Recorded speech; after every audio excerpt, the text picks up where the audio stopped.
nigo tukwerera tukweumia twevo irie chiguni Yesu tororere amawera amamochaito hatuatananire naye amasabaito abeire lyugibosi wao omwana Daudi tororera amabera Yesu twabere Samaria tani ngoro kwa de nompole nyagoteta materane nabo kwenda se YouTube channel yane indo sajide nompole amaterane narororo nyasabe meganda tigago seseni mono.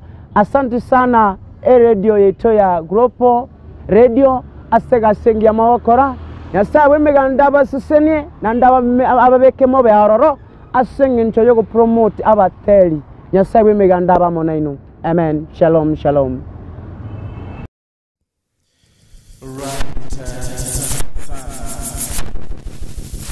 Ninki keragara otosiriebosa abana bago nigo tukwerera tukweumia twevo irie chiguni Yesu tororere amawera amamochaito hatuatananire naye amasabaito abeire lyugibosi wao omwana Daudi tororera amabera Yesu twabere Samaria tani ngoro kwa de nompole nyagoteta materane nabo kwenda se YouTube channel yane indo sajide nompole amaterane narororo nyasabe meganda tigago seseni mono.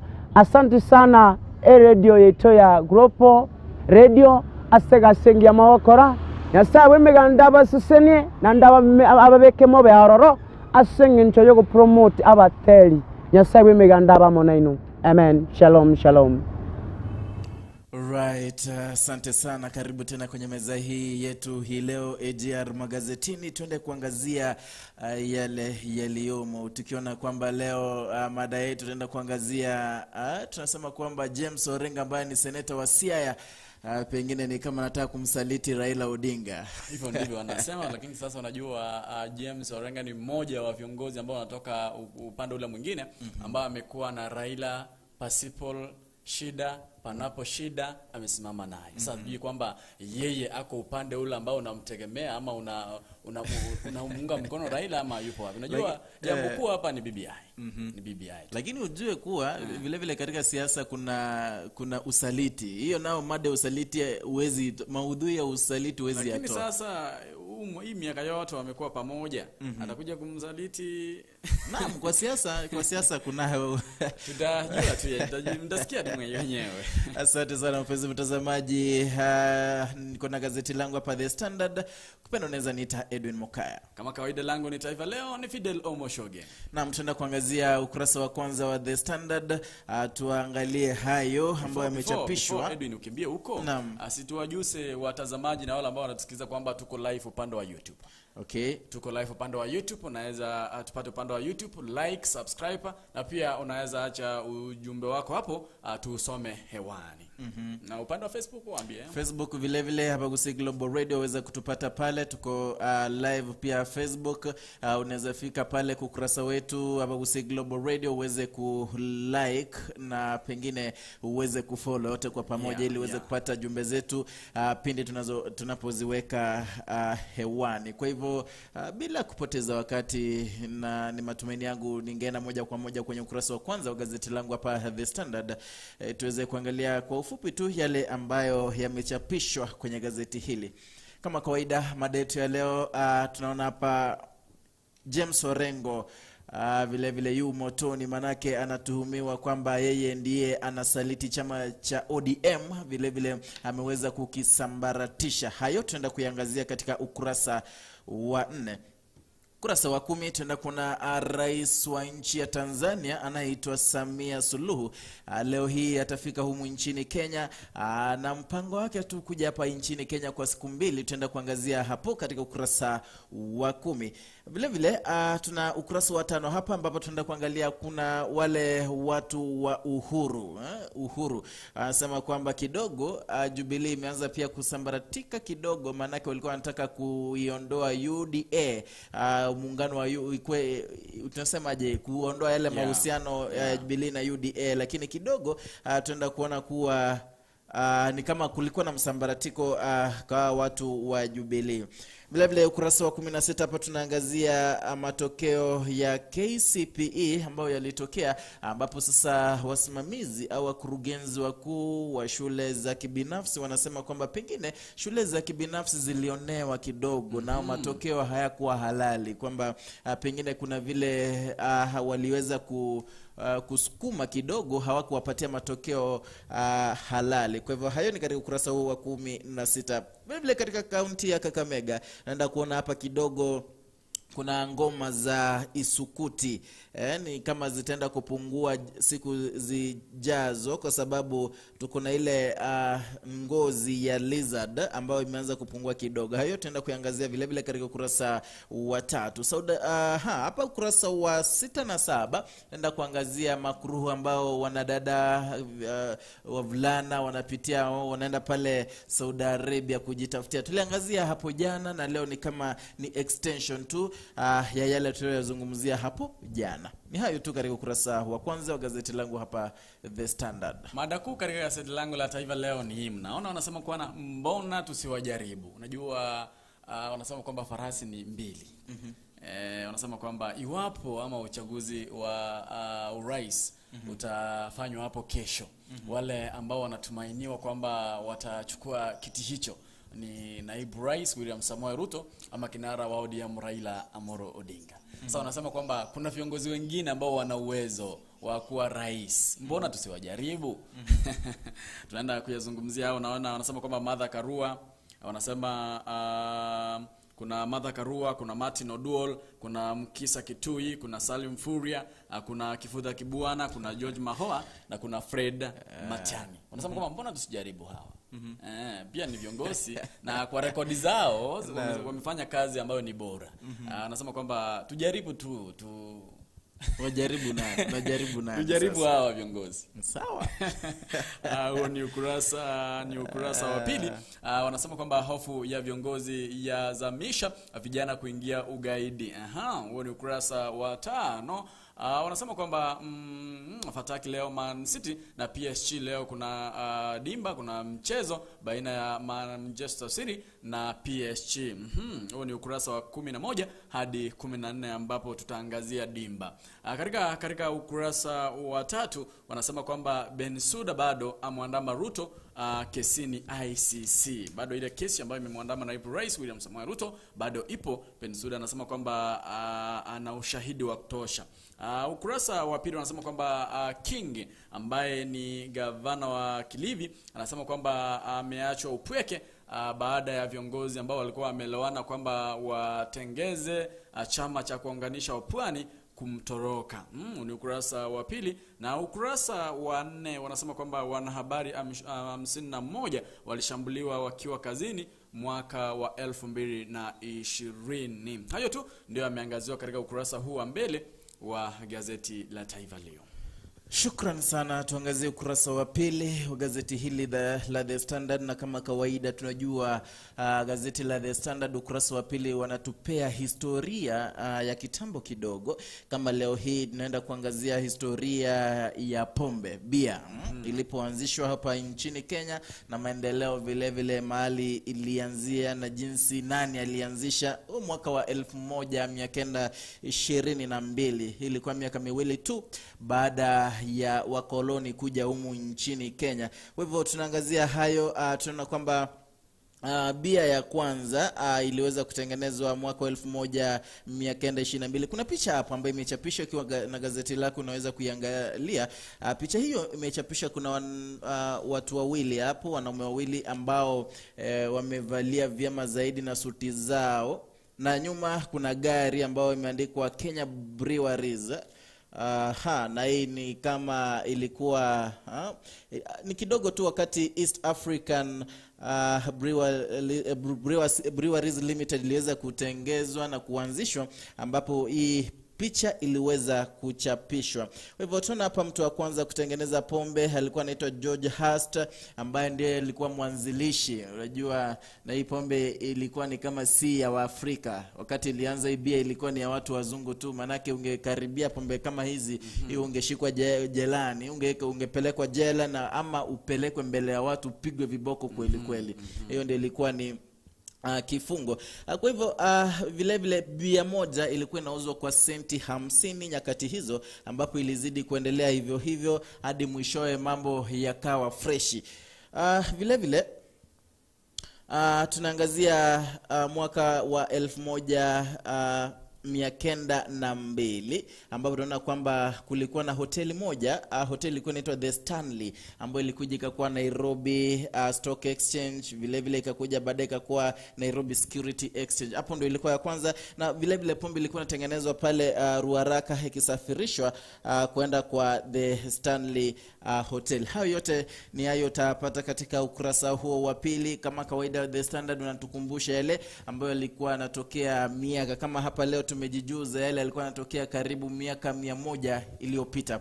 Kurasa wa 3 hapa tunaenda kuangazia pale kaunti ya Kakamega, ambapo kuna jamii ya Waluya, haswa kuna ile inayoitwa Idhako na Isuha.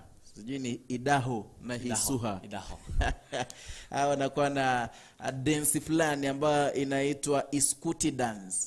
Iskuti Dance, kunakuwa na ngoma ama drums zimetengenezwa purposely for the Iskuti Dance. Hizi drum huwa zimetengenezwa kutokana na ngozi ya lizard, kwa kuikausha, vile vile ngozi ya ng'ombe na mbuzi. Lakini sasa hivi wanasema kwamba kidogo kupata hii ngozi ya lizard, sijui lizard tunataje kwa Kiswahili, sina habari. Wanasema kwamba hii ngozi ya lizard kidogo imepungua, manake hata wale wanaenda kuwinda pale mstuni ni kama hii lizard imekuwa chache kidogo, imepotea tu. Kwa hivyo imekuwa ni vigumu kidogo, na wanasema kwamba hapa mbeleni ni kama hawataweza kuendeleza hizo tamaduni zao za kucheza ngoma hiyo ya skuti. Vile vile wanasema kwamba kuna sheria ambazo zimepitishwa na ni ngumu zaidi, manake haziwaruhusu wao kwenda pale mawindoni ili waweze kupata hii lizard waiue kisha watoe hiyo ngozi. Jamaa huyo ni kama anaitwa mjuzi. Mjuzi. Naam, hayo ni katika ukurasa wa 3. Katika ukurasa huu wa pili gazeti la Taifa Leo wanasema kwamba kuna wachapakazi ambao ni wakakamavu, huku siasa za urithi zikiendelea. Tunaangazia Wakenya walioiva kumrithi naibu rais Uhuru Muigai wa Kenyatta. Wanasema kwamba kuna viongozi ambao wameiva, kuna viongozi ambao ni wachapakazi, na watu ambao wamejituma. Kiongozi wa kwanza wanasema kwamba ni Fred Matiang'i, ambaye ni waziri wa usalama wa ndani. Wanasema kwamba waziri huyu tangia mwaka wa 2013 alipoingia serikalini alionyesha kwamba anaweza. Najua aliingia pale 2013 wakati Uhuru aliingia mamlakani. Aliingia pale akiwa anafanya kazi kama katika huduma katika serikalini, kuhakikisha kwamba idara inakumbatia teknolojia. By the way, alikuwa katika idara ya teknolojia, yeye ndiye alifanikisha teknolojia. 2015 akaingia katika ardhi, 2015 the same time akaingia katika wizara ya elimu. Hizo zote amezifanya. Wanasema kwamba anaweza kujitoza uwanjani ili awanie urais. Kiongozi wa pili wanasema kwamba ni Daktari Mukisa Kitui. Ngoja mwanzo. Kuna mahali popote ambapo Matiang'i may mention anything interest? Wanasema kwamba hajai onyesha any intention, na pia hajai sema kwamba mimi nataka kuingia siasani. But sasa watu wanasema kwamba anaweza. Sawa. Si yeye, watu wanasema kwamba anaweza. Huyu Dr. Mukisa Kitui anasema kwamba naye pia wanasema kwamba amefanya mambo ambayo yanaonyesha wazi kwamba anaweza. si lazima tuanze kuegemea farasi hao wawili kwamba kama si Ruto, kama si Raila hamna mwingine. Anasema kwamba kuna viongozi wengine. Anasema kwamba kuna Profesa Kifuta Kibwana, huyo amefanya kazi kama gavana wa Makueni kwa vipindi miula miwili. Anasema kwamba naye pia anaonyesha ukakamavu wake kwamba anaweza kuwa rais. Kuna mwingine anaitwa kama Martha Karua. Martha Karua ni kiongozi wa chama cha NAK. Anasema kwamba yeye ndiye baadhi ya wale wanawake ambao wanajituma sana, wanafanya kazi kwa ukakamavu. Wanasema kwamba pia yeye anaweza kuwa rais. Although yeye amewania kiti cha urais 2013 lakini hakukitua. Kuna mwingine anaitwa kama Profesa George Magoha. Anasema kwamba amefanya kazi kwa muda mchache lakini ameonyesha kwamba anaweza pia kuwa ama kuliongoza nchi. George Magoha awe rais wa nchi. Haya, naam. Anasema kama kuna Salim Mvurya, huyo ni gavana pia wa county ya Kware. Kuna Martin Oduol, ni mtaalamu wa masuala ya kiuchumi. Wanasema pia yeye anaweza. Hayo ndio ameangaziwa. Wanasema kwamba si lazima tu wawe ni Raila na Ruto. Kuna viongozi wengi ambao Wakenya wanafaa kuangazia na kuangalia na kuwachambua kivyao ili waweze kuwa pakiti hicho. Hakika kawaida unajua wengi wanaweza jitokeza ndio. Ingawaje hawajitokeza ni tetezi tu. Kuna wale wanasema wanaweza, sio? Kuna wale wanaweza jitokeza. Tunaweza kuwa na watu wanawania kiti cha urais watu karibu 20. Lakini kwa kawaida tunapata kwamba kwa kawaida kwenye kura kama hizo farasi huwa ni wawili. Lakini farasi huwa ni wawili. Nikuulizie tu. Hata Uhuru na Raila na Ruto waje pamoja wamsifie Martin Oduor. Wamkambenie kutafuta uongozi wa urais. You sure kwamba Martin Oduor atakuwa rais? Pengine haja. Uhuru Kenyatta wote pamoja, Raila wote pamoja. Wamtafutie Martin Oduor president. Naam, wanasema kwamba kiongozi anatoka pale juu. Yule juu mbinguni ndiye anayemteua yeyote. Pengine akikubali Martin Oduor ndiye rais wa nchi ya Kenya. Huyu Martin Oduor. Naam, yawezekana. Inawezekana lakini sidhani kama unajua Wakenya na wao ndio unajua Wakenya tu. Jana nilikuwa napita mahali hivi nikapata kuna wazee hapa Kisii, mji wa Kisii hapa, sisi sema mahali specific. Walikuwa wanasema kwamba wako very sure hata kama Raila Odinga, Uhuru Muigai Kenyatta waje pamoja wampigie msasa nani kiongozi wa ANC Musalia Mudavadi hawezi ongoza Kenya. Unajua kuna namna ambao watu wanajua mtu. Napata kwamba Mkenya anamjua tu, yani Mudavadi ni mtu tu, anamjua tu Mudavadi. Lakini unajua siasa vile vile huwezi kuwa na uhakika hivyo. Huwezi kuwa na uhakika. Kuna namna wa Kenya wanapomjua mtu.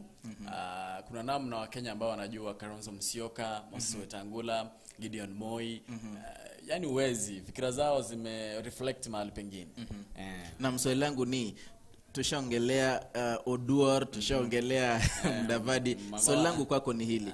Ikiwa tuseme Uhuru Muigai Kenyatta wamekubaliana na kinara wa ODM Raila Odinga kumpa mkono Matiang'i, Fred Matiang'i, wamsukume kabisa, wampatie support. Kuna jambo jingine ambalo unafaa kuangazia. Uwezi kujibu. Martin Oduor na Fred Matiang'i waweza wafananisha. Unaweza manake Dr. Kitui Mkisa na Matiang'i waweza wafananisha. Hujanijibu bado. Umeanzia mbali, sasa kianzia mbali sana. Anaweza wakiweza kumsupport anaweza kuwa rais.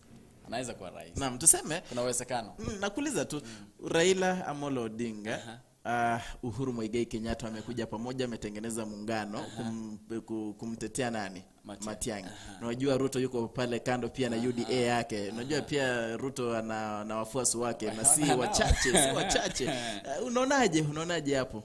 Kwa maoni yako tu. Wanaweza teteshana, lakini najua Matiang'i amefanya kazi na Wakenya wanajua Matiang'i sana. Hivyo wamsupport hao wawili. Tunaweza kuwa na Matiang'i kama rais. Wamsupport vizuri. Naam, tuendelee tu. Ni maoni yako tu. Je, maoni yako ni yapi mpenzi mtazamaji? Swali gumu sana. Wanasema kwamba Kingi ambaye ni gavana, wanasema kwamba ameacha upweke na viongozi kutoka kanda la Upwani au la Pwani. Anasema kwamba kuna wakati aliwaambia kwamba viongozi kutoka kanda la Pwani waje pamoja, watengeneze chama, muungano ushirikiano ambao utawaleta pamoja, lakini viongozi hao wote wamemtoroka na amebaki akiwa peke yake. Huu ni ukurasa wa pili. Katika ukurasa wa tatu wanasema kwamba Bensouda sasa ahusisha Ruto na kesi mpya. Najua ile kesi bado haijaisha. Nasema kwamba ile kesi ambayo ilimhusisha naibu rais William Samoei Ruto na Gazia baada ya uchaguzi mwaka wa 2007, bado Bensouda ambaye anatarajiwa kuondoka mamlakani baadaye mwaka huu, anasema kwamba amepata ushahidi wa kutosha.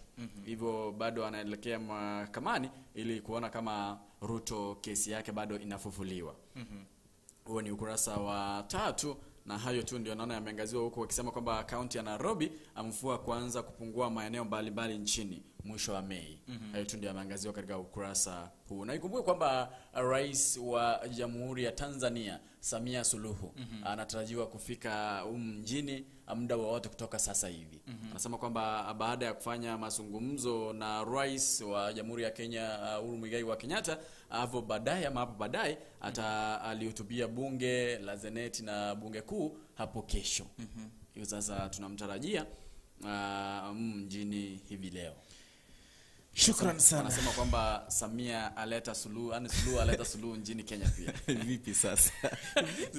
Sijui wanasema kwamba Suluhu aleta suluhu nchini Kenya. Sijui sasa ni suluhu gani hiyo ameleta? Tulingoje tu. Shukran sana. Gazeti langu la The Standard ukurasa wa 4 hapa enda kuangazia chama cha ODM na James Orengo. Unajua kakawaida tunajua James Orengo akizungumza, hiyo ni sauti yake kinara wa ODM Raila Odinga. Lakini kidogo hapa naona kuna baadhi ya viongozi ambao wameanza kumshurutisha nani huyu James Orengo ambaye ni seneta wa Siaya, wakisema kwamba pengine ana mpango wa kusambaratisha chama cha ODM ambacho kilitengezwa pale mwaka wa 2005 na kikawa kina nguvu zaidi hapa nchini Kenya. Wajua kwa wabunge nini, hata hapa kisemekana Videla na anawania kiti cha bunge na ODM unaheshimika. Wajua kuna wale waliopata kura kutokana na chama tu, hata si wana manifesto mzuri. Na unajua huyu kiongozi ama huyu seneta wa Siaya James Orengo, kuna wakati I think it was 2017 nilikuwa anakaa ile side huko Siaya. Najua ajai campaign. Ajai campaign. How do you know? Mimi nilikuwa huko. Okay. Ajai campaign kwamba mimi nauliza useneta. Na sijaiona mwenye anampinga seriously. Huyu yeye tu ikifika ni wakati wa uchaguzi ako kesini huko akishughulika na makesi mengine, lakini anasema mimi nauliza ajai campaign. Nikikubali mnipe mwache. Sasa yeye tu automatically. Hiyo unajua pia vile kama ni hivyo, hiyo si poa, manake ajai campaign. Huyu ajai inabidi umechagua mtu mwenye hata hana ajali maslahi yenu. Ni kama ni kubobea, sijui ni kazi nzuri anayofanya. Ile jina tu wajua. Ni jina. Ni ajai campaign, hakuwa campaign 2020. Ama tuseme kazi yake inakuwa nzuri zaidi, yani ile watu wameridhika nayo. Labda akisimama tu aseme mimi nauliza pengine mimi nawania kiti fulani, aende zake, anachaguliwa tu. Vyema zaidi. Kwa hivyo ukurasa wa 4 ndio tunaangazia ulingo wa siasa kidogo. Tuangalie chama cha ODM ambacho wanasema kiko katika hali ya kusambaratika kutokana na James Orengo. Kuna wale wanaomnyoshia kidole cha lawama wakisema pengine Orengo anaenda kinyume na masharti ya chama cha ODM, na yote ni mazungumzo ya BBI ambapo yeye mwenyewe anasema kwamba ripoti hii ya BBI lazima ifanywe marekebisho, ili hali chama cha ODM kina msimamo wake ikisema kwamba kuna marekebisho yote atakafanyiwa ripoti hiyo. Kwa hivyo Orengo ameungana na kikundi cha viongozi wanaitwa lawyer MPs, wale wabunge mawakili kutoka Nyanza, na wasema kwamba lazima, in fact they vote, wakasema kwamba lazima marekebisho yaweze kufanywa ripoti hiyo ya BBI, ripoti nzima, ili iweze kupitishwa kabla ipitishwe bungeni. Vile vile tunaona hapo jana kuna katibu ama tuseme msemaji wa Raila Odinga Dennis Onyango aliweza kuingia mtandaoni na kuongea, japo alikuwa anaongea akitumia tuseme aje coded language. Alikuwa anaongea lakini ila tu watu wanasema kwamba pengine alikuwa anamwangazia huyu James Orengo, maana alisema kuna watu wanaongea kizungu mingi, some demagogues, ili hali mtu kama Raila kunradhi, mtu kama Moi hakuwa na kizungu mzuri, lakini aliongoza kwa miaka zaidi 24. Vile vile alisema kwamba mwanzilisha mababa wa taifa vile vile Jomo Kenyatta hakuwa fluent in English, lakini vile vile aliweza kuongoza. Akakuja Kibaki akasema Kibaki mwenyewe hakuwa fluent, lakini baada aliongoza kwa vipindi viwili. Uhuru Muigai Kenyatta je sema kwamba alisoma wapi, je sema faculty yake, ananga hayo yote, lakini mwenyewe ashaongoza sasa hivi kipindi chake ni cha pili. Kwa hivyo alikuwa anasema kwamba hayo yote hayafai, kwamba ikiwa chama kimepitisha ama kimesha agree, wamesema kwamba tufanye hivi, wote wanastahili kufanya, mmoja hastahili kwenda kinyume. Kwa hivyo imekuwa ni hayo tu ambao wanasema kwamba kidogo ni kama James Orengo ameanza kufikiria mbali, ameangazia mbele kwamba ikiwa kwenye bunge lijalo tuseme Raila ataenda kuwania kiti cha urais na pengine amechukua kura, atakuwa akienda kwa James Orengo kumwambia boss tufanyaje, maana yake ndiye ako na wabunge wengi zaidi. Kwa hivyo sasa anataka wabunge wengi zaidi kwa upande wake wamwamini, unaona. Kwa hivyo ikiwa ni kwenye bunge kuna jambo linalotaka kupitishwa, sasa atakuwa na bargain na Raila. Kwa nini ndiye atakuwa na say, unaona. Hivyo ndio wanasema kidogo anamsaliti Raila Odinga. Vile vile kuna kikundi kingine ndani ya ODM ambacho baadhi ya viongozi mwanzo, kuna baadhi ya viongozi ambao wameungana naye James Orengo ni kama Suba South MP Millie Odhiambo, kuna Otiende Amolo ambaye ni Wararieda, na kuna ule Ruaraka TJ Kajwang ambaye vile vile wameungana na Senator James Orengo. Kuna wale bado wanapinga, wanaendelea kusimama msimamo ule wakisema kwamba kidogo James Orengo anamsaliti Raila. Kuna yule ambaye ni ODM chair, ni mwenyekiti wa chama cha ODM John Mbadi. Kuna ule kiongozi ama mbunge wa Suna East anaitwa Junet Mohamed, na kuna ule wa Ugunja Upio Wandayi. Wanasema kwamba kidogo ni kama James Orengo anaenda kinyume na masharti na sheria zilizoweka na chama cha ODM. Lakini unajua Edwin, chama kina sheria zake. Kama umeamua kwamba unataka kuwa member wa UDA, lazima tu ufuate yale masharti ambayo chama ama kimeweka. Hata uwe bado hii chama inakunyanyaza, lazima tu ufanye kama unataka. Hauna lingine, labda tu toke. Sijui nikuulize, chama hicho kikipitisha yale, unajua kuna ule kupitisha tu unanimously, ingawaje hujapokea ujumbe ule vizuri, huja agree na wao, ni jambo linakuumiza wewe, utakubali? Una budi. Jambo lenye unafaa ufanye ujitoe katika chama hicho.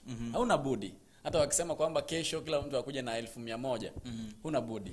Okay, unajua hapa kuna yale nisikusema hapa.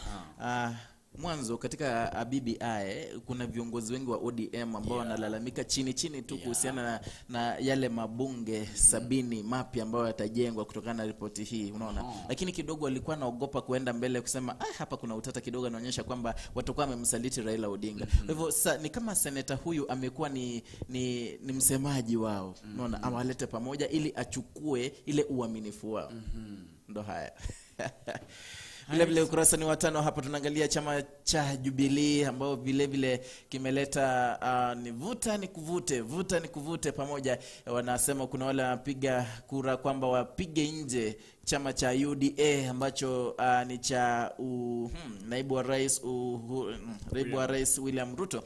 Na vile vile tunaona hapa walikuwa na mkutano hapo jana, ngawaje hawakuafikiana kutokana na katibu wa chama cha Jubilee ambaye ni General Kunradhi ambaye ni Raphael Tuju alisema kwamba ingawaje waliketi jana, kuna wale waliongea hawatayazungumzia leo hii, vile vile pengine wanaweza keti waweze kuangalia jinsi itakuwa, lakini kidogo walikutana na msukumo kwamba kuna wale ambao walichaguliwa na chama hiki cha UDA. Hapo awali kilikuwa kinaitwa PDR ama Party of Development and Reforms. Kwa hivyo wakasema kidogo ukikitoanisha, manake kuna hawa kama kuna Senate Deputy Majority Leader Fatuma Dulo, kuna yule kama kuna Fatuma Gedi wa Wajia, Ahmed Bashange wa Tarabaj, kuna Mark Lumnokol wa Kacheliba, vile vile kuna Sofia Abdi wa Ijara. Hao wote waliteuliwa ama walichaguliwa kutokana na tiketi ya PDR, na pamoja sasa hivi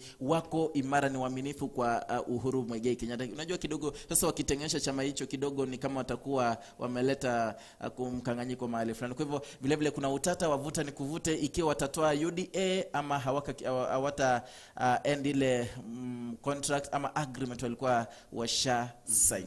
Kurasa ni wa 4 na wa 5. Katika ukurasa huu, ukurasa wa 4 ni Ramadhani. Najua tupo karibu kuimaliza Ramadhani hii, ambapo tuko katika kile kipindi. Kuna vipindi vitatu, kuna siku za 10 za kwanza, kuna za pili. Tuko katika ule mwisho katika kipindi cha kurehemu ama kusamehe. Wanasema kwamba leo kuna ratiba ambayo inafaa kufuatwa: Nairobi, Nakuru, Mombasa, Kisumu, Eldoret, Garissa, Kitale, Mandera, Isiolo, Nyeri, Malindi, Lodwar na Lamu. Wanasema kwamba huu ni ule upande wa mwisho ambao ni wa kusamehewa, kuomba Mungu aweze kutusamehe makosa ambayo tumeyafanya. Baadhi ya visa hivyo vilirekodiwa kati ya, wanasema kwamba kuna wanahabari 51 ambao walishambuliwa wakiwa kazini. Ripoti imeonyesha hivyo. Najua siku ya jana ilikuwa ni ile siku ambayo tulikuwa tunaangazia uhuru wa wanahabari. Katika ukurasa huu wanasema kwamba kuna mzee mmoja ama mwanaume mmoja aliyedaiwa kuteka nyara mwanafunzi wa kike kwa lengo la kumnajisi. Askari kutoka kituo kimoja walisikia ujumbe huo na wakachitoza na kuweza kumpiga risasi mwanaume huyo. Hapo ni katika kaunti ya Murang'a. Wanasema kwamba katika kaunti ya Kakamega kuna huyu mbunge ambaye alikuwa mbunge wa kwanza wa eneo bunge la Matungu, anaitwa kama Joseph wa Mkoya. Ameaga dunia akiwa na miaka 79. Wanasema kwamba ameaga dunia na yeye ndiye alikuwa mbunge wa kwanza wa eneo bunge hilo la Matungu. Wanasema kwamba kuna hofu ya viongozi kuzahamisha vijana kwa ugaidi. Hapo ikumbuke kwamba yule aliyekuwa anataka kuwania kiti cha jaji mkuu anaitwa kama Said Juma Chitembwe, ndiye aliyesema kwamba hofu ya viongozi uzahamisha vijana kujiunga na ugaidi. Kuna visa ambavyo vimetokea vingi juu ya wasichana ndugu zetu ambao wanaenda kufanya kazi ugaibuni, kama pale Saudi Arabia. Wengine wanaenda kutafuta ajira, wakirudi wanarudi kama maiti. Sasa Aturi ambaye ni katibu mkuu katika muungano wa vyama vya wafanyikazi KOTU anasema kwamba serikali inafaa kutafuta njia mwafaka. Kuna wale maagent feki, iweze kuwazima wale maagent feki ambao wanapeleka wasichana kule ngambo kufanya kazi kisha baadaye wanaaga dunia. Wanasema kwamba Aturi anasema kwamba serikali angazie jambo hilo na kuona kwamba hamna maagent feki ambao wanapeleka wasichana wetu Saudi Arabia ama nchi kama hizo chini bila ya serikali kuwa na ufahamu. Huo ni ukurasa wa 5 ambapo ningeomba uweze kusoma gazeti hili la Taifa Leo ili uweze kujijuza zaidi. Yeah. Na asante sana. Sijui tukimbie madukani kidogo kisha utarejea ni kuambia yale ambayo yanapitiwa pale Saudi Arabia, Qatar, Middle East countries. Kuna watu wametoa lawama zaidi wakisema kidogo wanaelemewa na wale maagent ambao wanawalua, they entice them, lakini wakifika huko wakipata mashida wanawasahau. Asante sana. Tunarejea hapo. Dunia iko vile vile, milima, mabonde na mito iko pale pale. Dunia iko vile vile, milima, mabonde na mito iko pale pale. Wapenzi watazamaji na wasikilizaji wa Abagusii Global Radio, kwa majina naitwa Milly K. Kelly, na waomba mnisaidie kwa kusubscribe to my channel Milly K. Kelly. Mbarikiwe kwa sana. Asante sana. Ukurasa ni wa 6 gazeti langu hapa The Standard, ambapo tunaangazia yale makuruhu ambao watu hupitia. Wanasema kwamba maagenti wakati wanaambia wasichana wetu, tuseme vijana wetu, mama zetu, baba zetu, akiwaambia kwamba kuna kazi pale Gulf, huwa wanakuambia vizuri zaidi, ile kiwango mwenyewe huwezi kataa. Mtu anakuambia unajua huko ukienda huko hela utapewa vizuri zaidi, 25k pengine 30k. Imagine unaenda huko, nyumba unapewa free, chakula unapewa free, ni pesa tu unasanya. Unaonaje? Ipo sawa. Kila mtu anakubali tu, ndio hivyo. Akifika pale makruhu yanaanza. Kuna familia unaenda pale, employer ndio hiyo. Ukiwa mgonjwa hakuna mtu anakushughulikia. Yeah. Kama kuna kisa kimoja hapa cha Rebecca Chesang ambaye alienda pale December 2020, akakutana na makruhu zaidi, akawa mgonjwa, akapigwa nje. Akati alipigwa nje, Kuna Mkenya mmoja alikutana naye akamsaidia, lakini sasa hivi unajua mwili yake iko na a lot of sores, vidonda.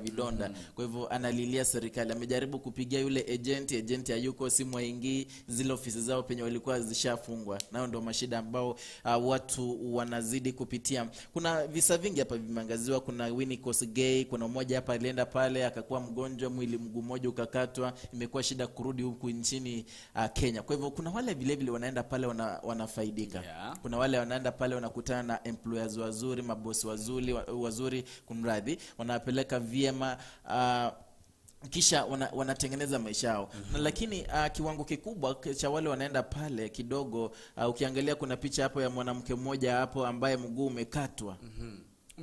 Umekatwa, amputated. Yes. Alikuwa mgonjwa, mguu kakatwa. Lakini sasa hana wa kumfaidi, hakuna mtu anamtetea. Ile agent yako pale analia serikali iweze pengine imtoe pale. Kwa hivyo ni kisa ambacho kimeangaziwa katika ukurasa huu wa 6 na vile vile ukurasa wa 7. Ukurasa wa 7 anaangalia ni mbona watu wanapenda kwenda Gulf. Unajua unapata mtu akona mashida za kwake, vile vile unapata mtu anakuambia boss enda pale kuna 30k cash unapewa. Unajua maisha Kenya sasa hii imekuwa maisha ngumu. Kazi hamna, pesa uchumi umeenda juu zaidi. Sasa hatujui kwamba tufanyeje. Hayo ndiyo baadhi ya yale vigezo ambazo mtu anaangazia. Una watoto wawili, una watoto watatu, hauna pale ambapo unafanya kazi at least kuwachumia watoto wako. Sasa unashinda ufanyeje? Inabidi tu naenda.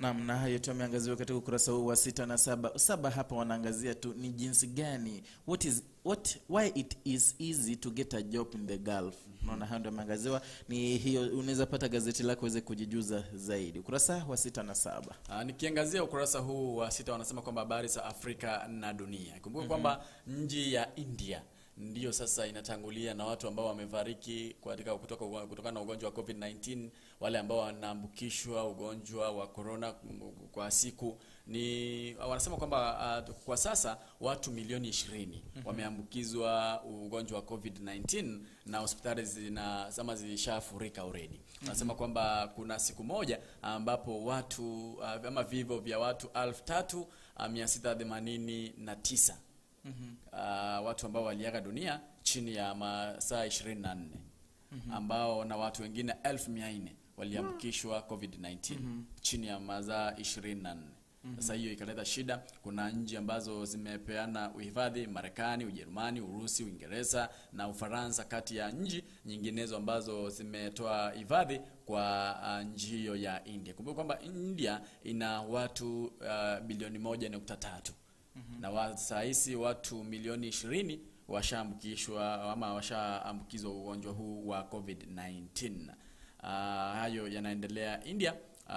Wanasema kwamba nchi tofauti zinaendelea kuleta misaada ikiwemo barakoa, dawa na mashine za oxygen katika nchi hiyo. Kumbuka kwamba kuna Wakenya ambao walikuwa India wameanza kulilia serikali wakisema kwamba wasafirishwe, na rais alisimamisha usafiri moja kwa moja kwenda nje ya India kupitia kwa ndege. Sasa wale raia wa Kenya ambao wapo India wanasema kwamba wanaomba usaidizi waweze kusafirishwa hadi nchini Kenya. Wanasema kwamba kuna ugonjwa wa Ebola. Kumbuka Ebola, kuna wakati Ebola ilikuwa imeleta shida, watu walikuwa wanaogopa Ebola. Kuna wale wanasema kwamba naona United Nations ama Umoja wa Mataifa wanasema kwamba hakuna Ebola in Congo. Unajua wamesema kwamba Congo ndio Ebola iko katika nchi za Afrika. UN imesema kwamba Ebola imeisha katika nchi ya Congo.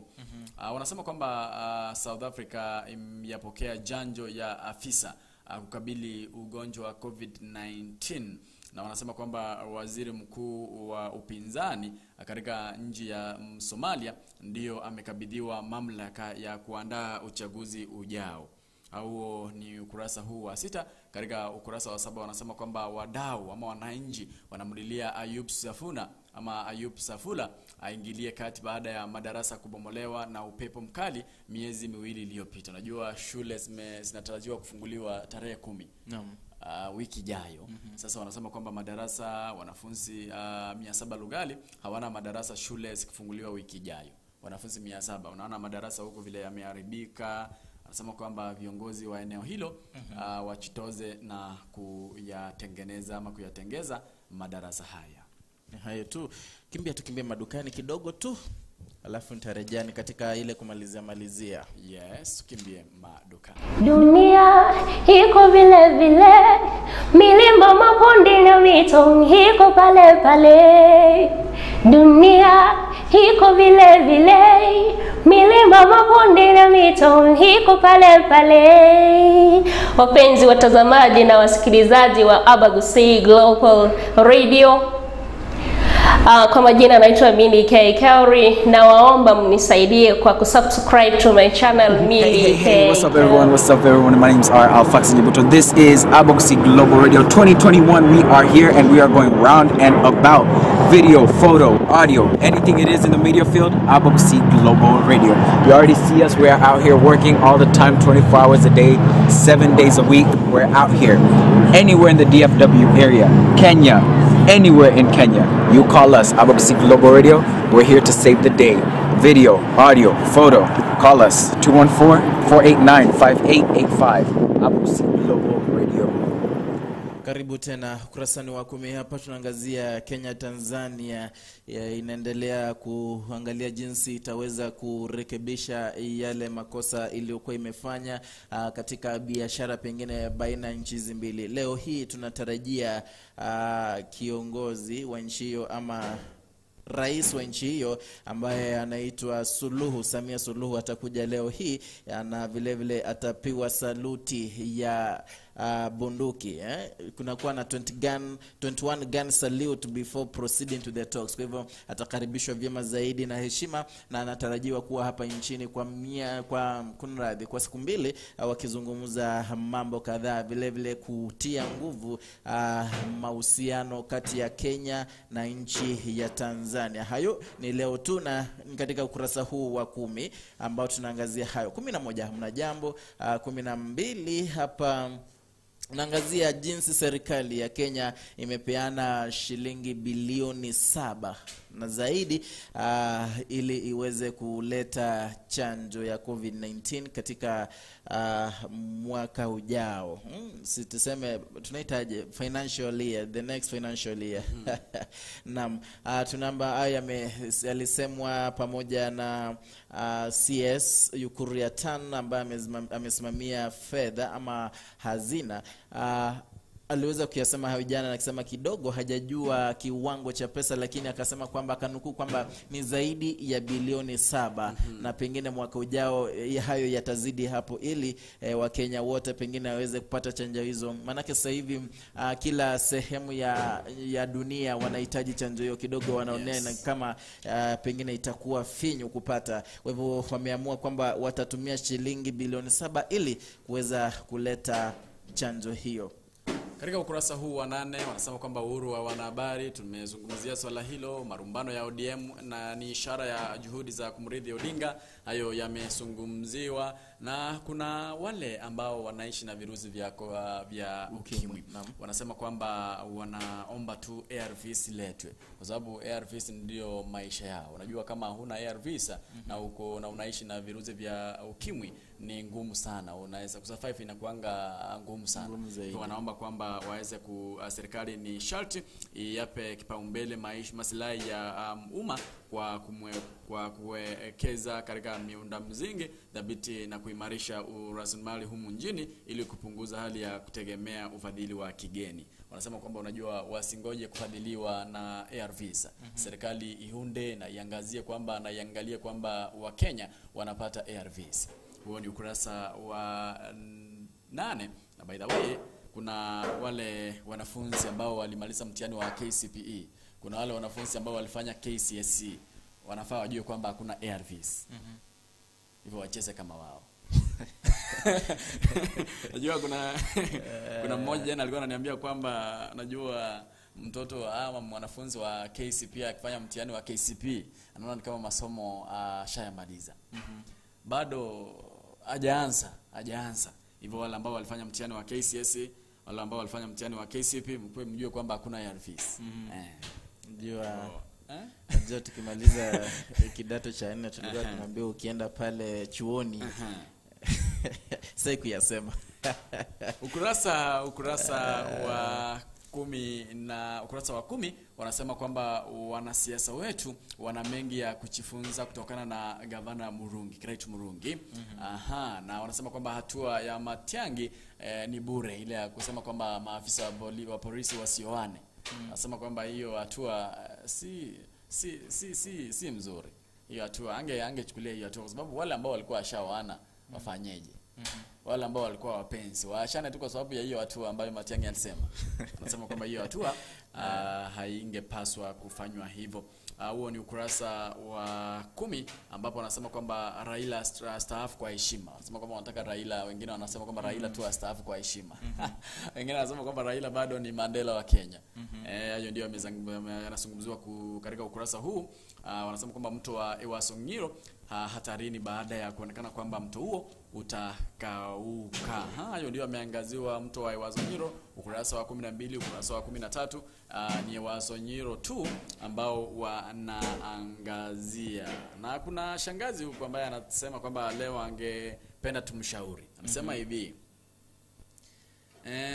Anasema kwamba kuna mwanamke ambaye namtaka ameniambia nimpe muda afikirie.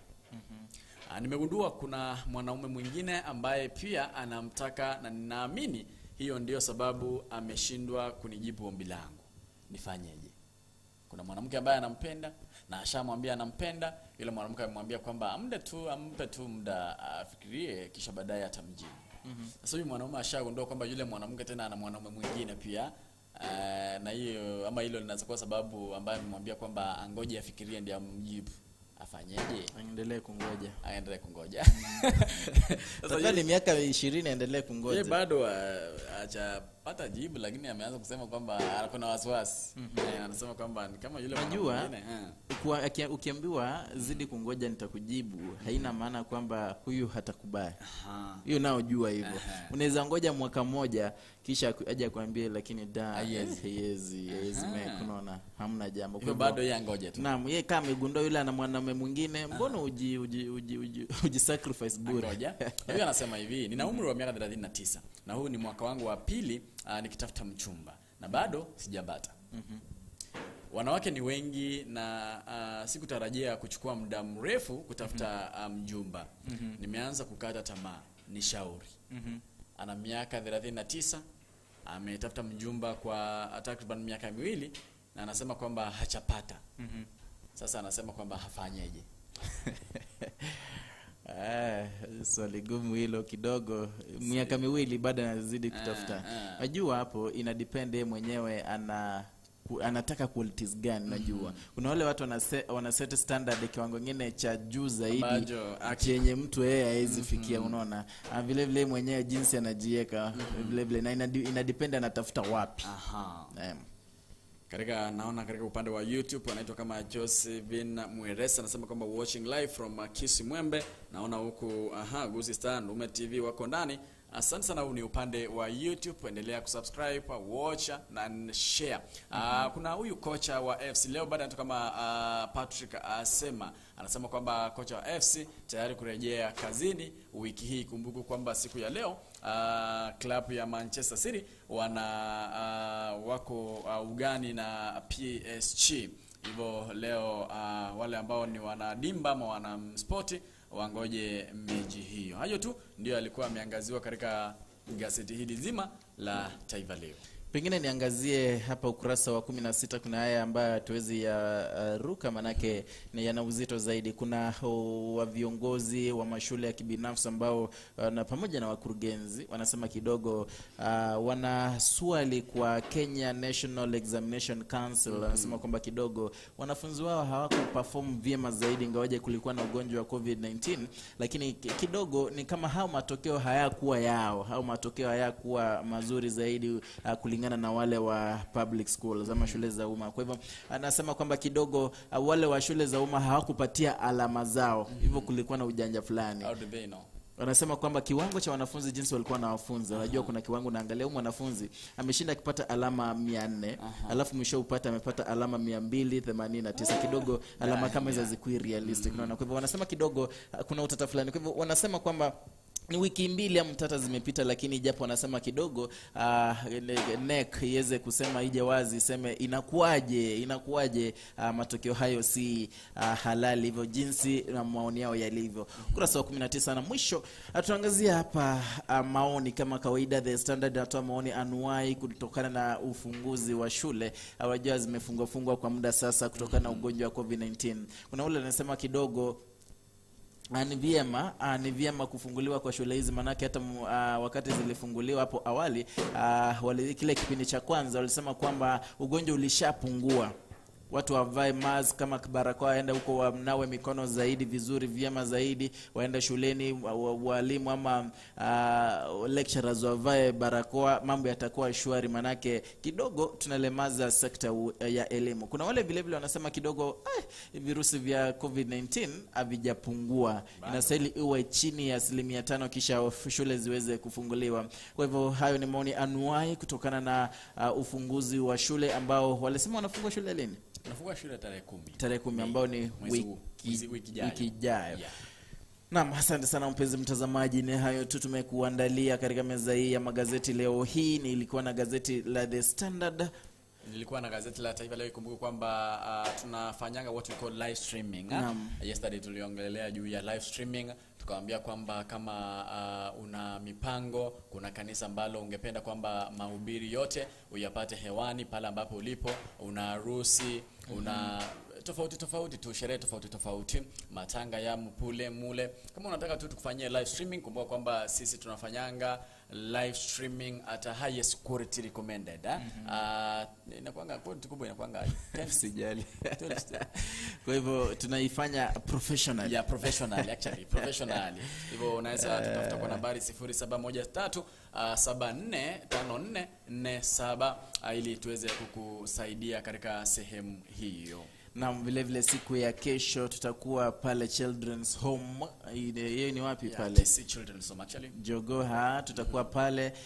Pengine wewe mwenyewe kama shabiki wetu unaweza kuwa una kale kanguki kama kidogo ni finye akakuingia vizuri, waweza kutumanisha pale. Vile vile unaweza toa support yako kidogo na utabarikiwa. Sijui unatuma kwa nambari gani ikiwa una mchango wako mwenyewe. Najua kuna wale ambao wana moyo mzuri, moyo wa kupeana. Na kuna wale ambao wanaona kwamba tungekuja pamoja, tuende pale, tuzungumze na wale watoto, hata kuwapea tu moyo. Hivyo unaweza sema nami kupitia kwa nambari 0716059823. Kumbuka kwamba hapo kesho pia ni birthday ya Fidel. Sijui. Kwa hivyo sijui nianze kuimbia hapa happy birthday. Tungoje tu. Tuna masaa kama 8 hivi. Unajua ni saa ngapi ulizaliwa? Najua. Saa 8 jioni.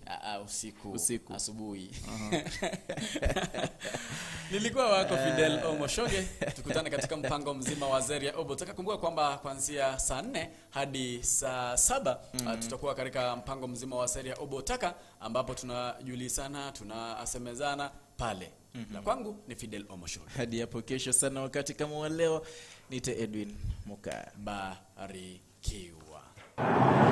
Hey, what's up everyone? My name's R. Faxi Nyibuto. This is Abogusi Global Radio 2021. We are here and we are going round and about video, photo, audio, anything it is in the media field, Abogusi Global Radio. You already see us. We are out here working all the time, 24 hours a day, 7 days a week. We're out here anywhere in the DFW area, Kenya, anywhere in Kenya. You call us, Abogusi Global Radio. We're here to save the day. Video, audio, photo. Call us 214-489-5885.